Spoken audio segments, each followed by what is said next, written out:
para ihayag ang pinakahuling kalagayan ng COVID-19 crisis sa bansa at ang mga hakbang na ginagawa ng pamahalaan laban sa pandemya. Mula sa Pangulo ng Republika ng Pilipinas, Mayor Rodrigo Roa Duterte. Ito ang Talk to the People on COVID-19.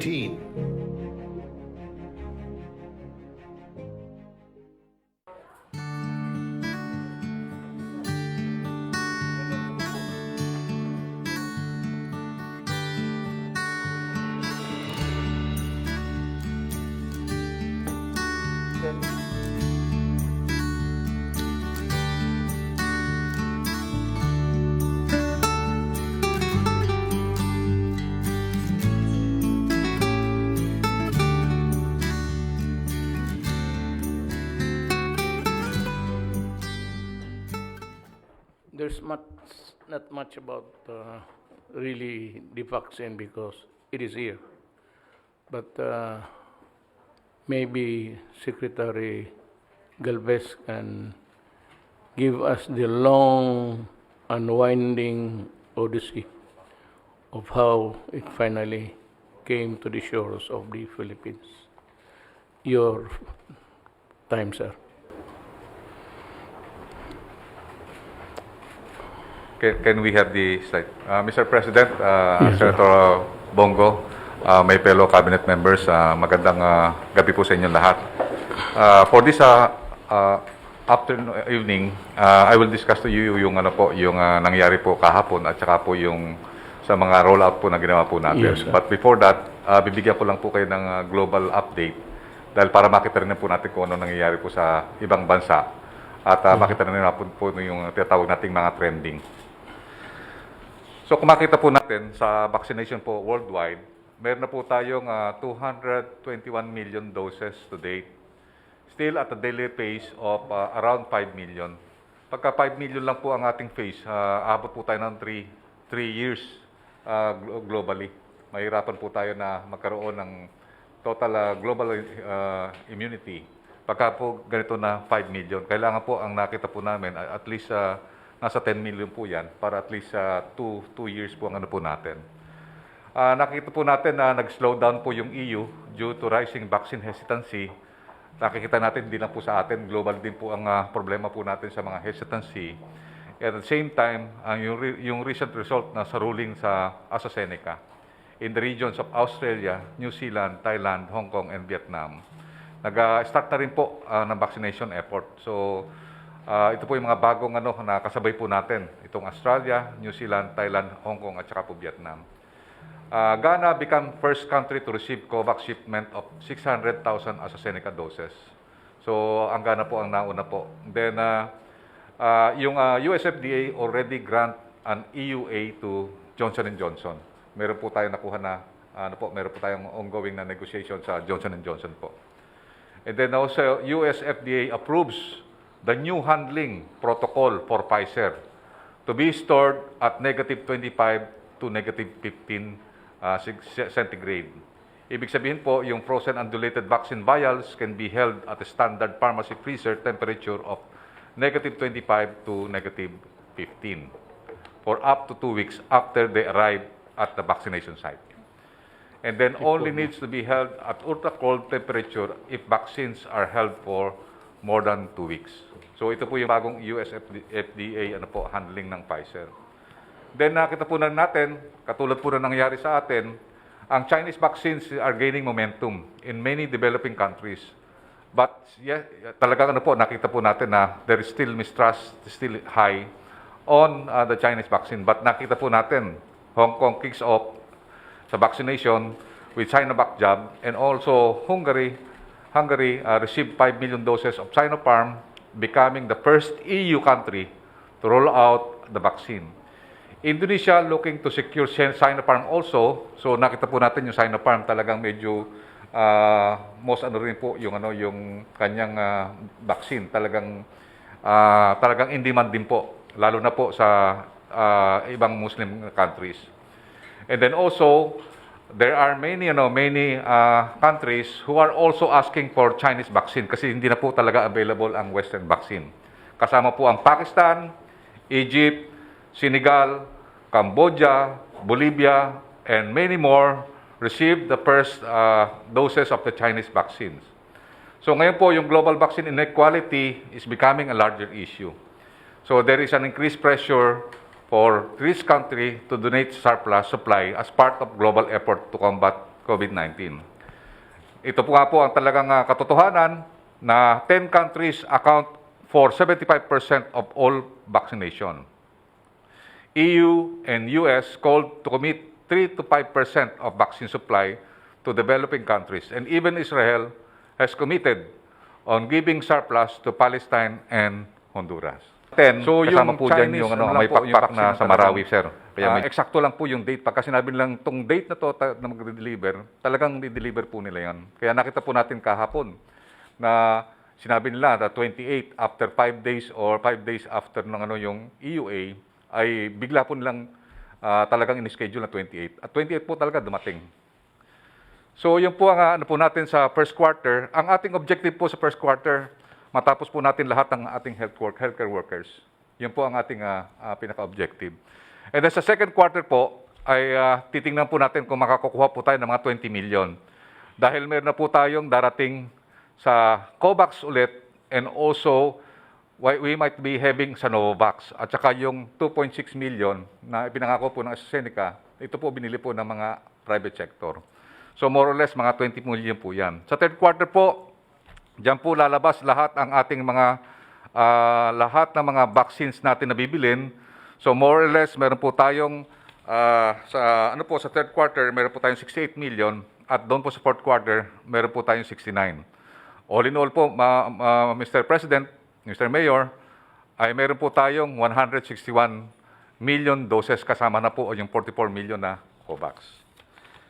Next slide po. Ito po ang magandang balita talaga kahapon. Hanggang ngayon, maganda po ng trending, Mayor. Talagang tuwan-tuwa po ang mga ating mga kababayan dahil dumating na po ang 600,000 na Sinovac vaccine. At nakita na po natin talagang yung mga iba, nakikita natin sa social media, talagang many people are very excited. Even sa mga LGUs po, sir, talagang nagte-text po sa akin, talagang, sir, wag niyo kami kalimutan sa pag-distribute ng vaccine. So next slide please. Sir, ito po, nagkaroon po tayo ng tinatawag na simultaneous mini rollout. Ito po ang ginawa po natin kaninang umaga. Nagkaroon po tayo ng mini rollout dito po sa UP Philippine General Hospital. At meron din po tayo sa Lung Center of the Philippines, nandoon po si Secretary DOH. At ako naman po ay pumunta sa UP General Hospital, kasama po si Secretary Roque, at saka po yung ating mga LGU, kasama po natin si DG Eric, at nagpaturok din po sila. So makikita po natin, nandun naman po si Secretary Vince Dizon, doon po sa Tala, and then also sa Veterans Memorial, nandun po ang ating si Secretary Del Lorenzana po.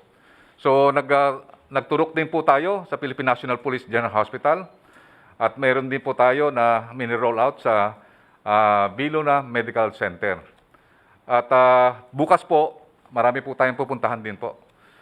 Ito po bukas, magkakaroon din po tayo ng mini rollout sa Pasig City General Hospital, Amang Rodriguez, Pasay City, sa Taguig, Santa Ana, sa Philippine Air Force, sa Manila Naval Hospital, sa Navy, sa Army General, at saka sa Camp General Emilio Aguinaldo Hospital. Then, meron tayo, sir, nakikita po natin, sir, nabigla po kami. Sir, ang St. Luke's, humingi po ng 5,000 para sa 5,000 nilang tao na Sinovac. Na nakita natin yung St. Luke's, nakita natin ang gusto niyan Pfizer at saka pero nakita po natin, nag-text po sa akin si Dr. Peña, and magkakaroon po kami ng mini rollout sa dalawang St. Luke's Medical Center sa Global at saka sa Quezon City para magkaroon po ng mataas na uptake.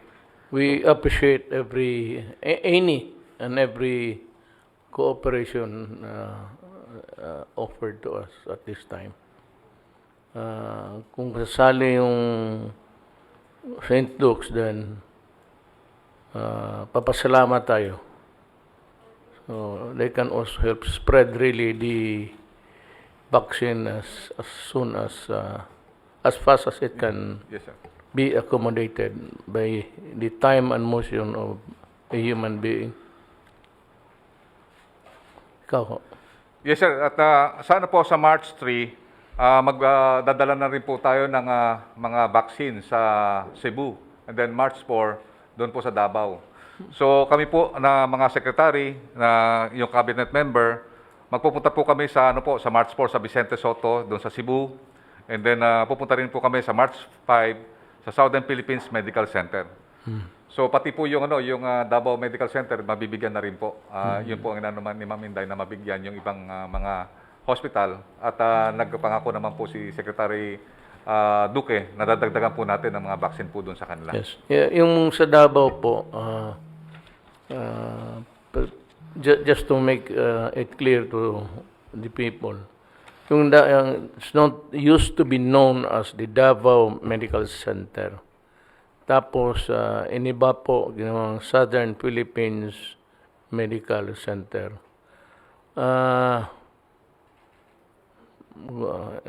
It's a long story, but maybe some other time when we have the space really to discuss about it.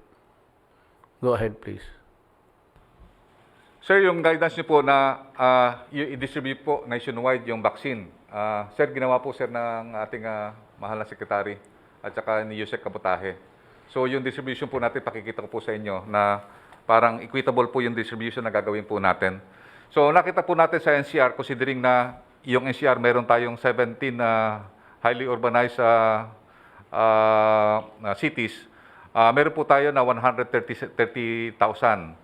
And then sa Region 4A, dahil dalawa po yung DOH Hospital doon, Batangas Medical Center at Southern Tagalog Regional Hospital, meron po tayo 1,115, pero dadagdagan po natin yan kasi yan po ang yan po ang request po nila.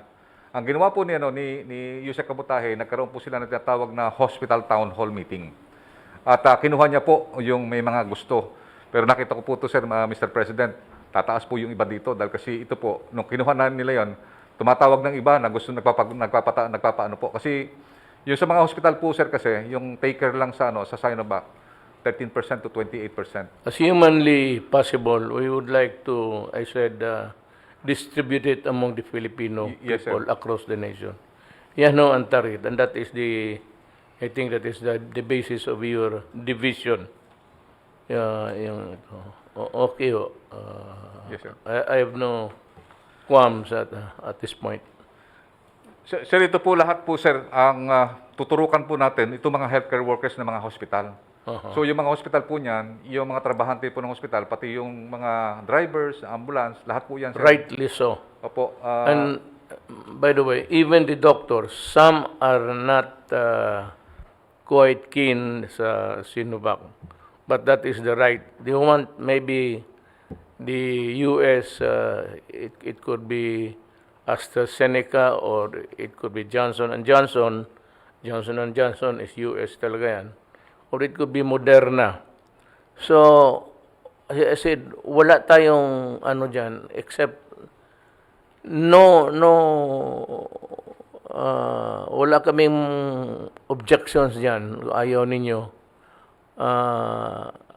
Maghintay na lang ho kayo pag magdating yung mga bakuna na of your choice and not the ones that are being applied now to the people. We respect your decision on the matter. Sir, ito po yung from NCR, Region 4A, Region 3, CAR. The next slide, please. Nandito naman po yung Region 1, meron tayong 7,000. Region 2, Region 4B, Region 5. Next slide, please. Then Region 6, Region 7. Yung Region 7, sir, patadagdagan po natin dahil kasi tumataas po ang kanilang kaso po doon at may mga variants po doon. So, patadagdagan po natin. And then Region 8, next slide. Then Region 9, nandiyan na rin po, Region 10, Region 11. Sir, yung Region 11, sir, patadagdagan po namin ng 15 to 20,000. So, yung Region 11, kasi ito lang po yung kanilang request. Kasi alam po namin, ang ginawa po nila, yun lang may gusto. Pero nakita namin, sir, ngayon, tumaas po yung nung nakita lang nagpabakuna tayo lahat ng mga prominent na mga doctors na nandun si Dr. Gap, Dr. Edsel Salbanya. Tumaas po yung level ng na tawag nating uptake at saka demand. So nandun niya po ang Region 12. In Region 12 po kasama po yan yung sa BARM na Cotabato Sanitarium. Yung sa Region 10 kasama po diyan yung may pakpak na sa Marawi, sir. Kaya medyo mataas siya. So nakikita po natin yung Sinovac po, isa po ito yung nakita natin na vaccine na halal. So yung mga Muslim Muslim BARM natin, sir, doon po namin bibigay yung karamihan din po sa kanila kasi yan po ang sinabi po ng Indonesia na ito yung halal na po natin vaccine. Let me just talk about Region 11. Kasi nandoon ako, lest that we be, accused of giving a priority to the Davao region. Davao province noon was really very, very big. As a matter of fact, when sometime when my father died, pinaghati-hati ito. Now, itong Davao Regional Medical Center, it caters to Davao del Norte, Davao del Sur, Davao Oriental, Davao Occidental, then the Combal Valley, which is known now as I think they changed it to a gold city something. Davao Oro. Oro is gold. So, and it caters to some people from itong boundary ng Cotabato na mas malayo ang Cotabato City to Davao City. So, dito na sila. And sa Bukidnon, nagbababaan yan. Sa likod lang ng Davao yan. Also, sa Davao Medical Center. Pati yung sa Agusan. Yung Agusan na malapit sa Davao City. Malayo doon sa capital capital city at where the regional hospitals are really hard to go to because of sa kalayuan at maybe the expensing that will have to be incurred. Yun ho ang sa Davao. Mamalaki ho ang Davao. Talagang choose to be the biggest biggest city. Until now, Davao City is the biggest city in the world, I think, and hanggang ngayon. And the population is it's a melting pot of Region 11. Nandun lahat yung anyone seeking the pot of gold. Diyan sila for the education. We have so many universities. 1, 2, 3, 4, 5. Tsaka yun dahil diyan nilagay yung regional hospital. So, yan ho ang kasi baka sabihin nila bakit malaki ang Davao. It's not really the Davao region is not only Davao City, but Davao City is as big as a province. That's why it's called the biggest city in the world. If you go to the south side, you will not be able to go to the north side by sunset. That's how big it is to travel from one place to the other. Thank you. Please proceed. Sir, next slide po, sir. Sir, ito po yung allocation po natin na makita po natin yung NCR, Metro NCR, kasama yung Region 3 at saka Region 4A at saka yung Baguio City.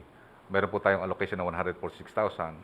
Yung Region 1 to 3, 4B at saka yung Region 5, meron 70,000. And then yung greater yung Visayas, 26,000 at saka yung buong Mindanao, 24,000. So meron pa po tayong natitira na flexibility na more or less 70,000 doses or good for 35 people. Ito pong 250 na yan po, ito po yung tinatawag nating tao po yan. 2 doses na po yan. Para yung ating target is 250,000 people. So meron pa po tayong 35,000 na pwede po nating i-reallocate kung just in case tumaas po yung uptake. And then inaasahan din po natin na darating ngayong month yung COVAX. Meron tayong inaasahan sa COVAX at meron din po tayong ngayong month na ipoprocure na po natin yung 1 million na Sinovac. Nakasunod po 'yon. Ang po namin is pagka patapos na po yung AstraZeneca at saka yung first tranche ng Sinovac, darating na po yung 1 million. Gagawin po namin na Mr. President yung inyong utos na magkaroon po tayo ng at least meron tayong naka-standby na reserve or stockpile na 2 million to 5 million para at least makapag-open up na po tayo ng ating economy. Pagka po nagawa po namin na yung aming stable na po yung aming supply, we will inform you, sir, na pwede na po tayong talaga. We will recommend na pwede na po tayo mag-open just in case na nakuha na po natin na more or less makuha po natin yung talagang mga vulnerable people, makuha na po na rin po natin. Okay. Sir, yung ibang update po na kay SOH kasi siya po talaga umikot ng mga ibang hospital. Sir, alam ko 3 hospital yata umikot ni SOH po kanina sa pagbabakuna. Ginanahan po siya magbakuna po. Si Tarido, something to say. Go ahead, sir. Maraming salamat po. Magandang gabi po, Mr. President, Senator Bongo, fellow members of the Cabinet. Kung pwede lang, laktaw na lang tayo, medyo mahaba po. Gusto ko lang pong ipakita yung activities doon sa... Can we have the slide number 20? Yan po. Ito po, Mr. President, sa pagdating ng unang mga crates ng mga bakuna laban sa COVID-19 sa bansa, ay mas magpapalakas ang ating kilos upang tuluyang sugpuin ang COVID-19. Ngayon pong araw ay nasimulan na natin ang paghahatid ng dagdag na proteksyon ng bakuna sa ating po mga frontline healthcare workers. Inumpisahan po natin sa UP-PGH na kung saan po ay si Director General Eric Domingo po ang isa sa mga nagpabakuna. So maganda naman po naging epekto sa Philippine General Hospital. Today, mga 120. May I cut you doon sa mga priority?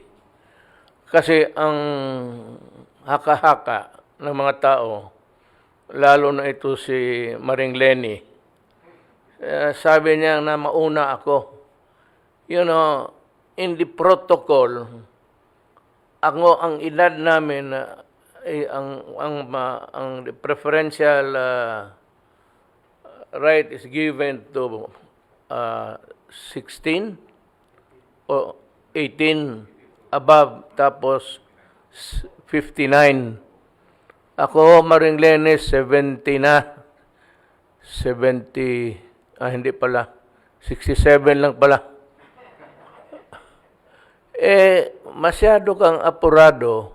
Sa protocol nga, we are not even considered as those needing or occupy a priority in the application of COVID. Mahirap kasi ang you are baiting me. Alam mo kung bakit? Nagdududa ka kasi na nagpabakuna na ako kasama ng mga sundalo. Kaya panay ang tikoy, yung ginaganon mo, sige, salita ka.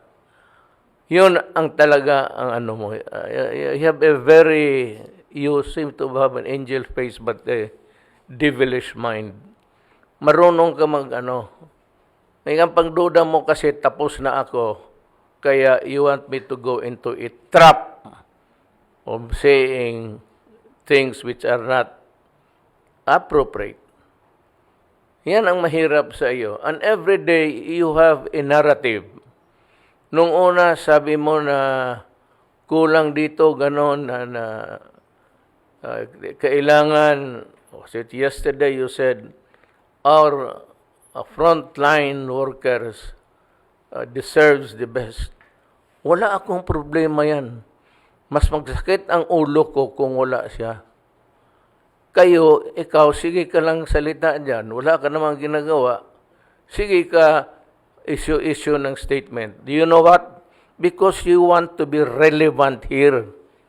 Gusto mong sumali sa laro. na para makipakinggan ka rin, bakit hindi mo sinabi noon yan? Tapos ngayon, sabihin mo, dadaang propeso. Anong propeso?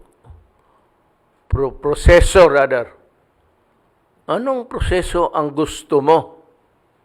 Natapos naman yan lahat. Gusto mong dagdagan.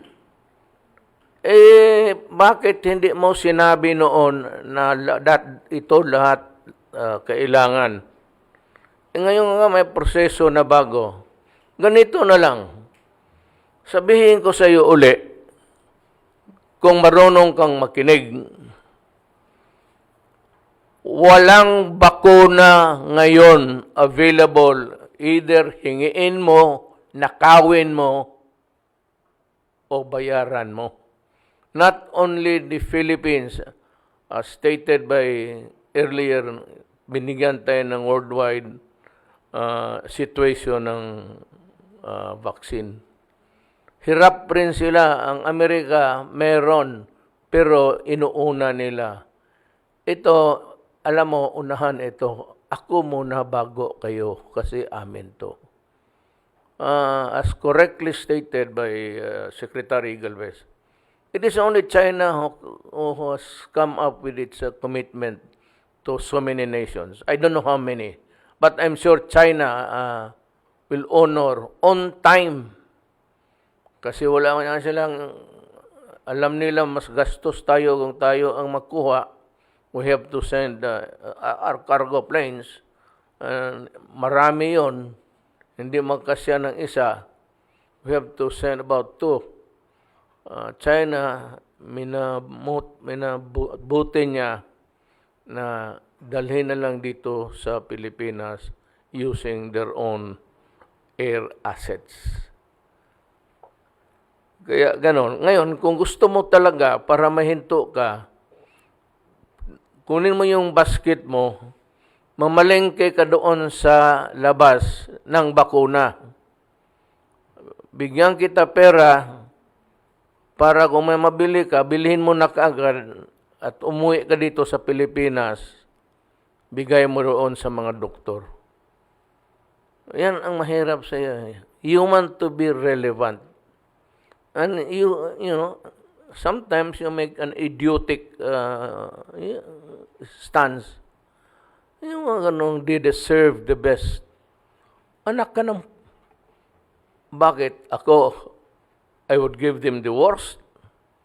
Mamatay ka na. Hindi ko iwanan yung mga frontliners. And you do not need to really be redundant about it. Ako yung napika ako sa iyo pero because ilang beses na tayo nag-inkwentro sa sagutan. Alam ko,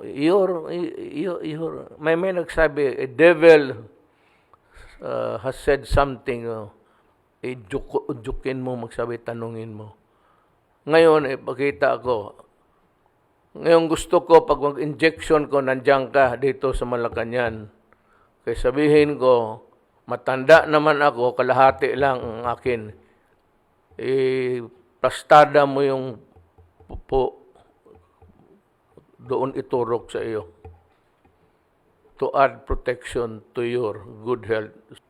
Secretary Doke, you can go ahead. Salamat po, Ginoong Pangulo. Susugan ko lang po konti yung sinabi ninyo. Yung pong sa pagbibigay bakuna ng gobyerno ng China ay 53 nations po ang kanilang nabigyan ng mga bakuna at lahat po yung mga yan, sila halos ang sumundo ng kanilang bakuna mula sa China. Hindi po katulad ng nangyari kahapon, sila po mismo nagpadala Mr. President, ng bakuna sa atin. Kaya, ang halaga po nitong bakunang ito ay mga 403 million pesos. Yung 600,000 doses, ang Mr. President, ang halaga po 403 million pesos sa halagang $14 per dose. So, tuloy ko lang po na nasimulan po natin ang pagbibigay ng dagdag na proteksyon ng bakuna sa mga frontline healthcare workers sa PGH, sa Dr. Jose N. Rodriguez Memorial Hospital and Sanitarium, yung Lung Center of the Philippines, ang Veterans Memorial Medical Center na pinangunahan po ni Secretary Delphine Lorenzana. Kasama ko po siya sa V. Luna Medical Center at ganun din po sa PNP General Hospital. Mula pa lamang po ito ng ating pambansang pagbabakuna laban po sa COVID-19, naway magkaisa tayo sa kilo, sa puso at sa diwa dahil abot kamay na natin ang susi sa wakas laban sa pandemya at ang katiyakan ng ligtas at tuloy-tuloy natin pagbangon tungo po sa mas produktibo at mapaglikhang kinabukasan ng sambayanang Pilipino. So, ito lang po ang ibig kong iparating sa amin pong updates. Tomorrow ay tuloy-tuloy na po ang pagbabakuna sa lahat ng mga ospital ng gobyerno, public and private, at local and national government hospitals, at hanggang masakupan po ang mga barangay health workers sa kanayunan. At ibig ko rin po ipagpaalam sa inyo, Mr. President, na ang Pasay City ngayon ay rumaragasa ang kanilang COVID cases. May spikes po sila at pinapaalam ko po na doon magpapadala din po tayo kaagaran ng mga bakuna para po maprotektahan na ang kanila pong mga healthcare workers hanggang po sa kanilang mga barangay health workers na bumubuo ng barangay health emergency response teams. At ito po ay karagdagan hakbang para po mapababa natin ang rumaragasang COVID-19 cases sa Pasay City. So ito lang po as of now my updates, Mr. President. Sige, go ahead. Sir, yung sinasabi po kasi ni Madam Vice President, dapat daw po... Ano kaya mabuti kung tanggalin mo yung... Opo. Nagbabounce kasi yung kaya Opo. it's not really very clear. Nagbabounce ang boses mo Sa shield po. pati yung Opo. Ang sinasabi po ni Madam Lenny, dapat daw dumaan sa Health Technology Assessment, sangayon po sa Universal Healthcare. Nagkataon naman po tayo nagsulong ng Universal Healthcare ng 17th Congress sa Bababang Kapulungan. So just for the information of VP Lenny, babasahin ko na po yung provision ng batas, Section 34 of the Universal Healthcare. No? The Health Technology Assessment shall be institutionalized as a fair and transparent priority setting mechanism that shall be recommendatory to the DOH and PhilHealth. So hindi po totoo ng sinasabi niya na requirement po ng Universal Healthcare na mandatory daw ang HTAC review. Hindi po. The way she said it, recommendatory. the way she said it would appear that it is mandatory. Hindi po, mali po talaga. Kaya sabi ko, The letter of the word says it is recommendatory to the DH. At tandang-tanda ko po ito kasi nung tinatalakay namin ito sa Kongreso, ang tanong nga, bakit kailangan pa ng ganito? Meron ng FDA. So, lininaw po natin at ang aking mga advisors po noon, si Dr. Ernesto Domingo na Magsaysay Awardee, si Dr. Butching Paterno, doon po ang tawag po sa kanila, UPPJ Study Group on Universal Healthcare. Ito'y paniguro lang na yung babayaran ng gobyerno ay essential medical services at mga gamot at hindi po cosmetic, no? Para hindi masayang ang pondo. But it is always recommendatory. It is still the decision of the Department of Health and the PhilHealth kung ano pong popondohan. Kaya po siya na-confuse, merong criteria kasi. The following criteria must be observed in the conduct of the HTA, and among others, nakasulat po dito yung safety and effectiveness. Each intervention must have undergone phase 4 clinical trial. Pero hindi po to applicable sa panahon ngayon because nasa EUA lang po tayo. Wala pa pong phase 4 na clinical trial ang kahit anong bakuna. So kung sasabihin po niyang mandatory to, wala tayong mabibiling kahit anong bakuna. But the letter of the law is very clear po, recommendatory, and the spirit of the law, as the primary author of the law, was never to duplicate the function of the FDA dahil ang safety at saka efficacy po, yan na po yung function ng FDA. at Maraming saka salamat po. yung emergency use we are in an emergency situation. The world is in a dire situation. Kaya nga tawag emergency authority, emergency use authority. Hindi nga niya nakuha yan eh. Wala ngayong may panahon na to go subject it into lengthy examination. The world cannot afford it now. Kaya sabi ko kanina, nabasa ko man rin, pinabasa sa akin. Kaya ko sabi ko, what are you doing?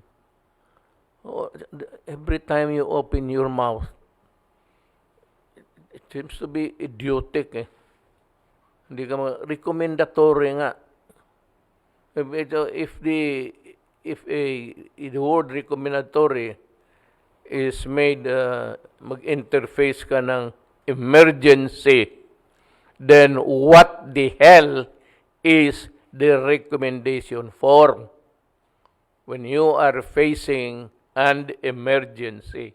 Ma'am. Kaya kung gusto ka magtanong, kung merong wala namang bakuna, kyak-kyak ka ng kyak-kyak, nung dala ka ng basket, bigyan ka kitang pera, mamalingki ka ng bakuna at dalhin mo dito sa atin. That is how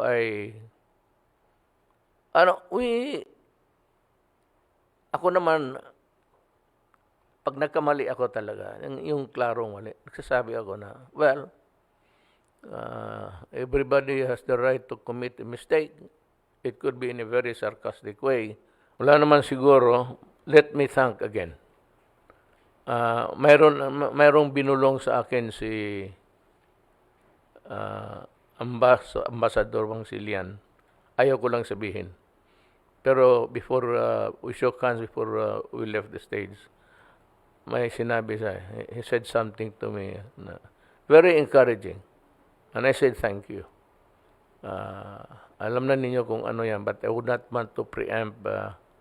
I want the benefactor to announce that ginusto nila yan. So, pasalamat tayo. And I said, itong bilihin natin, maybe we are really the tail ender of this purchasing power of ours. It could be that we are in the last 10, 20, maybe 30. Because wala, ang World Health Organization, which demanded that every country, rich country where the vaccines are manufactured, must contribute. Nag-commit na nga. So, naudyok kahapon. So that I really wanted to know what was the reason, because I cannot, hindi ako pwedeng magsinungaling bubulahin kayo. Ang sinabi, naudyok kasi sa supply. So wala talagang supply. I'd like to say again, my dear countrymen, ginusto ko man, sabi ko, buy steel or borrow. Wala akong makuha.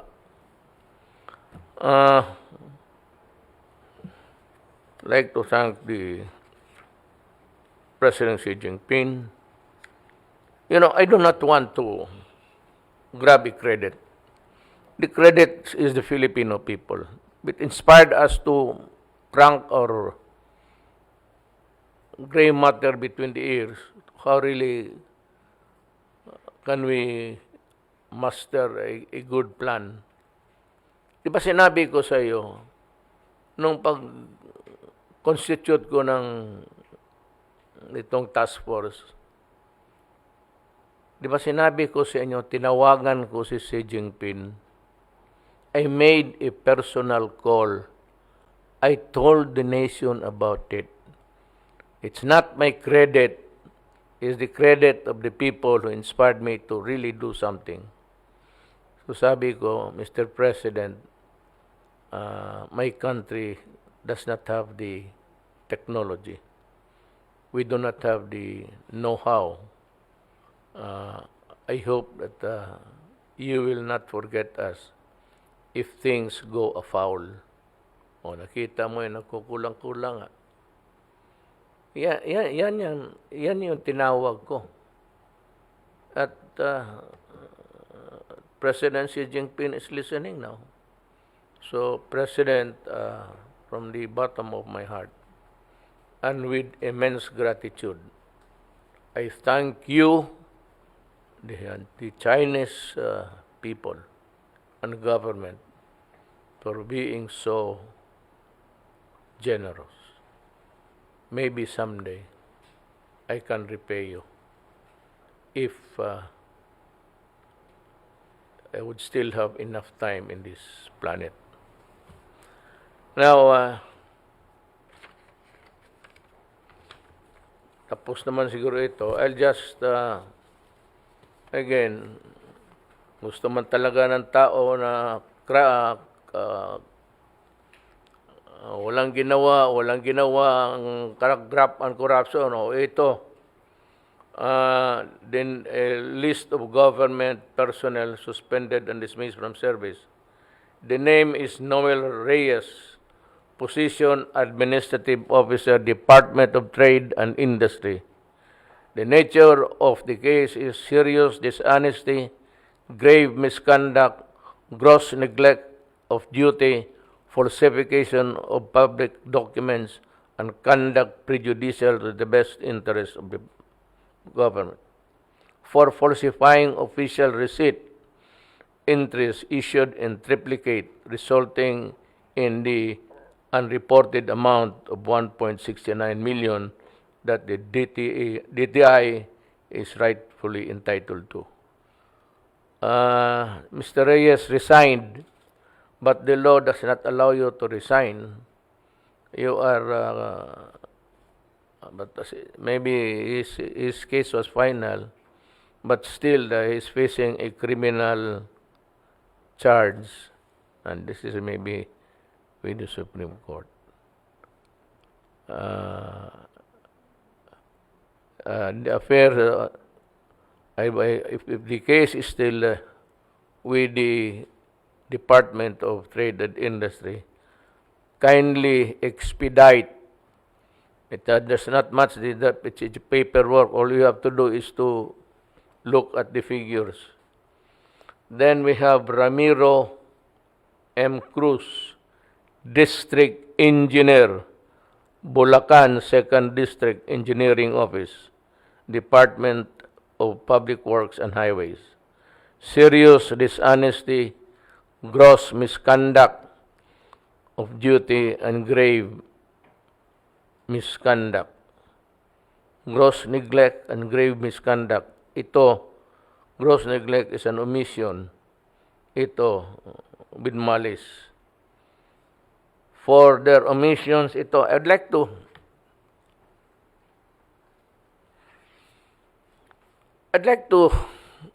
issue a warning. Hindi pa ako tapos sa DPWH. Hindi pa ako tapos sa inyo. Kayong mga matagal na sa district engineer. Some of you are even are friends of mine. Ito si Ramiro Cruz, District Engineer, 2nd District. Serious dishonesty, gross neglect of duty, and grave misconduct. For their omissions, kasali pala itong lahat Alfredo Hernandez, Chief Construction Section, Bulacan, District Engineer's Office, DPWH. Armando Juan, Project Engineer, Bulacan, 2nd District. Ganito pala ito ang kasalanan. Kayong mga prove to me nga kayong mga engineer, pumasa kayo sa board, baka putang ina. Pineke ninyo. Tingnan mo itong charges. For their omissions, poor performance of functions, and non-compliance of the issuances of department may be permit, thus causing serious delay in the construction of the bridge in San Miguel, Bulacan, and for concealing these facts to make it appear that the project was completed per schedule. Anak ka ng putang ina ninyo, umalis kayo sa gobyerno. Preventive suspension. I'd like to, DPWH, policy ninyo yan. In the fastest possible time. I do not need government workers na ganon. Kung wala ka palang alam, bakit ka pumasa sa board, let's say ka. So, mga kababayan ko, pagpatawarin na ninyo ako sa mga mura ko at yung mga pa-slide ko sa mga kapwa ko tao, kapwa ko sa gobyerno. Kasi minsan, napipika na ako na ginagawa mo ng lahat, meron pang masabi na hindi naman totoo. You know, gaya sa tamang proseso. So making it appear that again, government committed a serious omission na hindi ninyo pinadaan sa proseso. Putang ina, ano ba, ilang proseso ba pala daan? I've told the government ito ngayon to simplify matters. And if need be, go to Congress and ask for a revised law or regulation limiting the number of the offices where the documents or papers must pass through. Kasi pag hindi yan ang naka-ano sa Pilipinas delay. At maraming dinadaanan na opisyal, kaya kada isang mesa per table uupuan ng putang ina maghingi ng lagay. Kaya the long road to China, ika nga, that's an idiom. Ano nangyayari? Ngayon, kayong mga madali na lang ako. I'm less than a year, wala na ako. Pag nagkamali kayo, basi konti ngayon. Iwasan ninyo magkamali. If you value your work, if you want to stay in government, iwasan ninyo. Kasi yung sulat nilang mismo, ipapatawag talaga kita. And I will investigate immediately and then file the case before the ombudsman. Para diretso na. And maybe the ombudsman will be the one to issue the suspension order. Pero ako, I want you out as in out of government service. Kaya kayong kunti na lang panahon naman na iwan sa akin Wala namang dyan. Kaya it would be best na huwag ka muna magkapera ngayon. Hintayin na lang ninyo for better times. Hintay kayo kung sinong presidente na kaya ninyo. Kasi ako dito, hindi lang ako, kasi marami na And to a fault, talagang nanghiya ako ng tao. Pagdating mo dito, sasampalin kita. Diyan sa kwarto. Pag sinabi ko sa security, umalis muna kayo. Yan, may tama ganyan. I humiliate people, especially those who steal money from government. I have, yung ambassador doon sa Brazil who maltreated a household helper, ito pa sa repeatedly inflicted physical harm doon sa tao. The recommendation was, and I signed the when was it? The other day or last night? I signed the document affirming the decision. The decision metes out the penalty of dismissal from the service with the accessory penalties of cancellation of eligibility, forfeiture of retirement benefits, perpetual disqualification from holding public office, and bar from taking civil service examination. Yan ho ang what's Tagalog for penalty?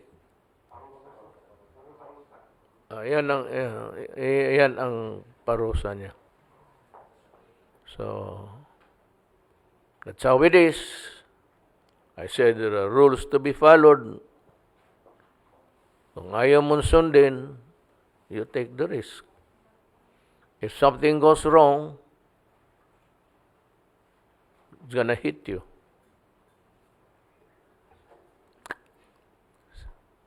Maraming salamat po.